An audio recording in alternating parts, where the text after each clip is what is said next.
সেদিন তোমার ইসলাম আল্লাহ দরবারে দোয়া করেছেন, মাওলা তাআলা এত কেঁদেছি, এই উম্মতের জন্য এত কেঁদেছি, আর সহ্য নয়, তুমি তাদেরকে শাস্তি দিয়ে দাও। আল্লাহ বলছে অসুবিধা নাই, শাস্তির জন্য প্রস্তুত হতে বলো।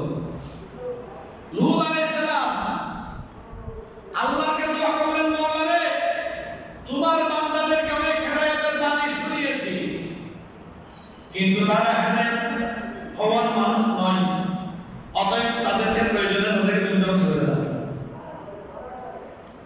হযরত মূসা কালিমুল্লাহ আলাইহিস সালাম, হযরত হারুন আলাইহিস সালাম দুজন ভাই, ওনাদের সন্তান ছিল দুইটা, একটার নাম শিববীর, একটার নাম সাব্বার। ইমাম হাসান হুসাইন এর দুটো নাম আছে না, এই দুটোর নামে সুরিয়া নিবাস হচ্ছে শিববীর এবং সাব্বার। এই দুজন সন্তান সহ অনেক উঁচু পাহাড়ের মধ্যে উঠলেন, ঘোরাঘুরি করতে করতে করতে করতে হঠাৎ করে হযরত হারুন আলাইহিস সালামের সমস্যা হয়েছে, অসুস্থ হয়ে তিনি সেখানে টাকা বললেন সুবহানাল্লাহ। তারা তিনজনে মিলে হযরত হারুন আলাইহিস সালামকে কবর দিয়ে ফেললেন, কবর দিয়ে ফেললেন। কবর দেওয়ার পরে তারা যখন উপর থেকে নিচে আসতেন, মানুষ জিজ্ঞেস করলো, আপনাদের সাথে তো আপনার ভাই হারুন ছিল, উনি কোথায়? তো তিনারা বলতেছেন তিনি যে টাকা করেছেন উনি পাহাড়ের মধ্যে ওনাকে আমরা দাফন করে এসেছি। মানুষ বলতেছে এগুলো আমরা বিশ্বাস করি না, নিশ্চয় আপনি কোনো সিস্টেম করে কোনো কিছু করে ওনাকে মেরে ফেলেছেন, যার তোমার শাসনপন্থগুলো পক্ষ কাজাই না।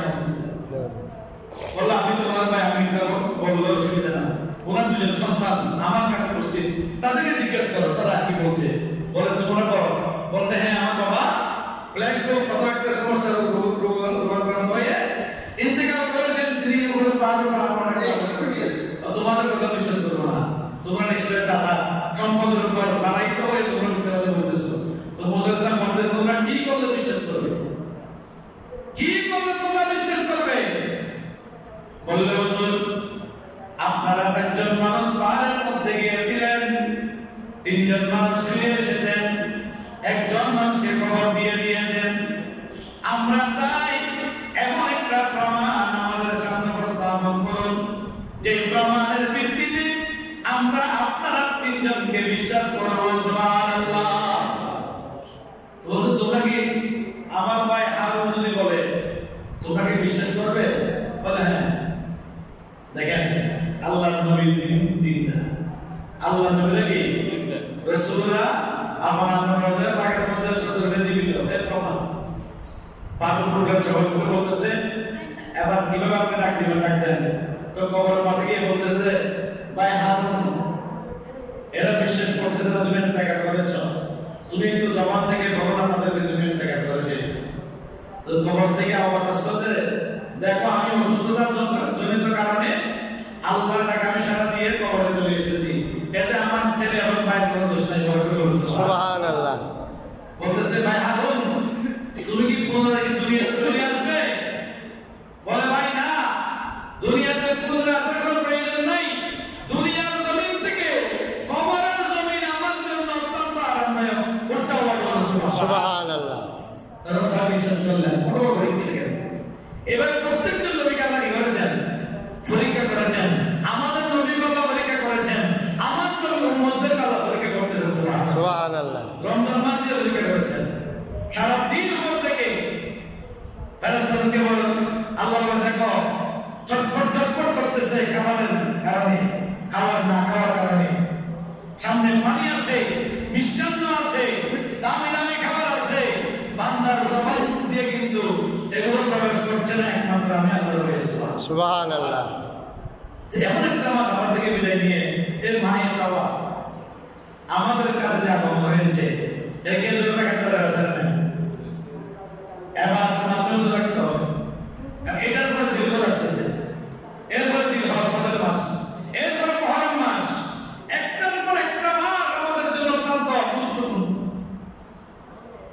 সালামু ইয়া রাসূলুল্লাহ আলাইকুম সালামুন হাবিব الله عليه والذي يريكم البرق خوفا আকাশের মধ্যে যখন বিজলি চমকায় ঘুম করে বললে অন্তরে হাত ধরে আওয়াজ হয় এমন করে আলো জ্বলে মানুষ ভয় পায় কিনা কেউ ফেরার মধ্যে আঙ্গুল থেকে চোখের মধ্যে হাত দেয় আমার আল্লাহ বলছেন আমি ওই মহান সত্তা যিনি আকাশ থেকে বিজলি বর্ষণ করি আকাশ থেকে মেঘ বর্ষণ করি আকাশ থেকে তোমাদের কাছে বিজলি কি করি আমি দেখাই কিন্তু শোনো শোনো বিজলি দেখার পরে তোমরা অনেকে ভয় পাও অন্তরের মধ্যে ভয় চলে আসে ও আমার বান্দারা বিজলি দেখে ভয় আসার পরেও আমি তোমাদের জন্য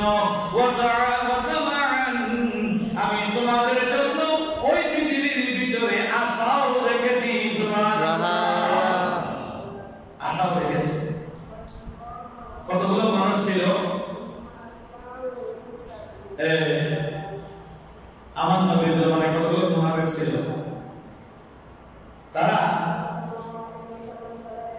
أَوْصَيِّبٍ مِنَ السَّمَاءِ فِيهِ ظُلُمَاتٌ وَرَعْدٌ وَبَرْقٌ يَجْعَلُونَ أَصَابِعَهُمْ فِي آذَانِهِمْ مِنَ الصَّوَاعِقِ حَذَرَ الْمَوْتِ وَاللَّهُ مُحِيطٌ بِالْكَافِرِينَ কুরআনের এই আয়াতের মধ্যে আল্লাহ বলছে কিছু মুনাফিক ছিল এত কঠোর মুনাফিক তারা রাসূল সাল্লাল্লাহু আলাইহি ওয়াসাল্লামের কাছে যদিও মুসলমান পরিচয় কিন্তু অন্তরের মধ্যে কি ছিল তাদের মুনাফিক ছিল আল্লাহ যখন তাদের উপর যখন বিজলি নামক গজব নাযিল করলেন ঘোর অন্ধকার হয়ে গেল অন্ধকার যখন আল্লাহ তাদের উপর নাযিল করে দিলেন তারা বলে যে আল্লাহ একটু পথ দেখাও না যদি পথ দেখাও আমাদেরকে আমরা আর মুনাফিক করব না হঠাৎ করে বিজলি মারে বিজলি মারলে রাস্তা দেখা যায় দৌড় একটু সামনের দিকে যায় আবার যখন কারা মারে আসাবিআউ ফি আযানিহিম কানের ভিতরে আঙ্গুল ঢুকায় ননি বলে গুন গুন মনে বলে এভাবে যায় আল্লাহ বলতেছে তোমরা যত কিছু করো না কেন যত ভঙ্গিমা করো না কেন যত বড়াবড়ি করো না কেন আমি আল্লাহর কাছে তোমরা কি করতে পারবে না লুকাতে পারবে না ওয়াল্লাহু মুহীতুম বিল কাফিরিন আল্লাহ কাফের যারা তাদেরকে পরিবেষ্টন করে রেখেছেন উচ্চারণ বলেন সুবহানাল্লাহ এজন্য এই মুনাফিকেরা যারা মুমিন তাদের কিছু করতে পারবে না তাদের কথা পরিবেষ্টন করেছেন যত কিছু করবে করুন মুনাফিক মুনাফিকের জায়গায় থাকবে কাফের থেকে মুনাফিক মারাত্মক কাফের তো আমরা তাকে চিনি কিন্তু মুনাফিক তো আমরা চিনি না এজন্য বলছে মাহে রমজানে মুনাফিকি যারা করে দেখ করেছো শাওয়াল মাসে তোমরা এই মুনাফিকা আমার পরিবারগুলো শেষ করে দাও এখন থেকে তুমি তোমার জীবনকে মাহে রমজান যেভাবে তুমি পরিবর্তন করে যখন তুমি যাবে ইবাদত বন্দেগীর মধ্যে ছিলে মাহে শাওয়াল এইভাবে তুমি আমার বন্দেগীর মধ্যে কাটিয়ে দাও জওয়াল বলে সুবহানাল্লাহ এরপরে বলছেন ওয়ায়ুনশিউ সাহাবা সিকার আল্লাহ মেঘ বর্ষণ করে মেঘ দিয়ে আকাশের মধ্যে মেঘ দেখলে অনেক মানুষ ভয় করে কিন্তু আল্লাহ বলছে মেঘ থেকে তুমি ভয় করিও না ওই মেঘ থেকে জমিনে তোমার খাদ্যের জন্য বৃষ্টি বর্ষণ হবে সেখান থেকে ফল ফলের উৎপন্ন হবে করে বলেছে সুবহানাল্লাহ এই যে চাষাবাদ বৃষ্টি হচ্ছে না এখন বৃষ্টি হবে বৃষ্টি হলে মাত্র এখানে মানুষ কি করবে জানো করবে বৃষ্টি ছাড়া তো পারবে না দুনিয়ার মানে যতই দিবে কাজ হয় না আল্লাহর দেওয়া অপুরানি একটা ছাত্রের কথা বলে আল্লাহ দিয়ে অপুরানি বান্দা দেওয়া অপুরানি বান্দা জানো কিন্তু এটা পরিপূর্ণ নয় আল্লাহ যখন দিবে এমন দিবে ওয়ালা সাউফা ইউতিকা রাব্বুকা ফাতারদা কিয়ামতের ময়দানে আল্লাহ বলছেন আয় হাবিব আপনাকে আমি এত দিব আপনি পেয়ে সন্তুষ্ট হয়ে যাবেন সুবহানাল্লাহ আল্লাহ হাবিব দিবে আল্লাহ আমাদের দিবে না রে দুনিয়াতে আমাদের বেঁচে থাকা সহজ কথা না যদি আল্লাহ আমাদেরকে না দেখেন বরকত করে সুবহানাল্লাহ হাদিস শরীফ এসেছে قال النبي صلى الله عليه وسلم আমি ঈদগার মধ্যে বলছিলাম এই হাদিস খানা যে মান সামা রমাদান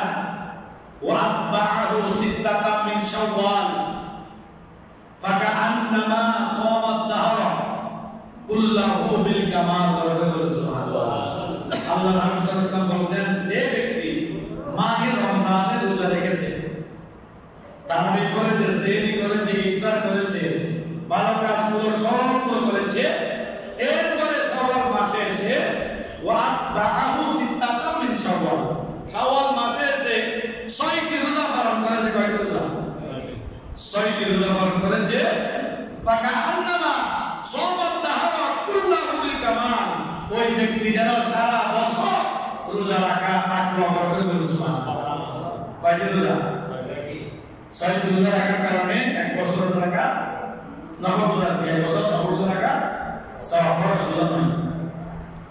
এরপরে বলতেন ওয়া আতাউল্লাহু বিসিয়ামি, আল্লাহ প্রত্যেকটা রোজার পরিবর্তে কুল্লি ইয়াউমিন, প্রত্যেকটা রোজার পরিবর্তে, প্রত্যেকটা দিনের পরিবর্তে সাওয়াবা 40 ইয়াওমান, আল্লাহ তাআলা রোজার মধ্যে 40 দিন পর্যন্ত সাবধান করবেন। সুবহানাল্লাহ। একটা রোজার কয়দিন সাবধান করবেন? 40 দিন। এরপরে বলতেন ওয়া রাফা আনহু আযাবাল কবরে, ওই ব্যক্তি যদি দুনিয়া থেকে কবরে চলে যায়, মারা যায়, আল্লাহ ওই ব্যক্তির কবরের আযাবকে উঠিয়ে নেবেন। সুবহানাল্লাহ সুবহানাল্লাহ। কবরের আযাব করে দিবেন, মাফ করে দিবেন, উঠিয়ে নেবেন। এরপরে বলছে ওয়াশিদ্দাতা ইয়াউমিল কিয়ামাতি ওয়াল আহওয়াল, কিয়ামতের ময়দান তো এটা ছোটখাটো বিষয় নয়, খুব গুরুত্বপূর্ণ একটা জায়গা, যেখানে মানুষ অত্যন্ত কষ্টকর অবস্থায় অবস্থান করবে। আল্লাহ বলেন কঠিন মুহূর্তে, বিভীষিকার সময়, কঠিন মুসিবতের সময় আমি আল্লাহ তোমাকে সেখান থেকে নাজাত দান করব। সুবহানাল্লাহ। তাহলে 6টি রোজা রাখার ফজিলত আছে না নাই? আরেকটা হাদিস শরীফ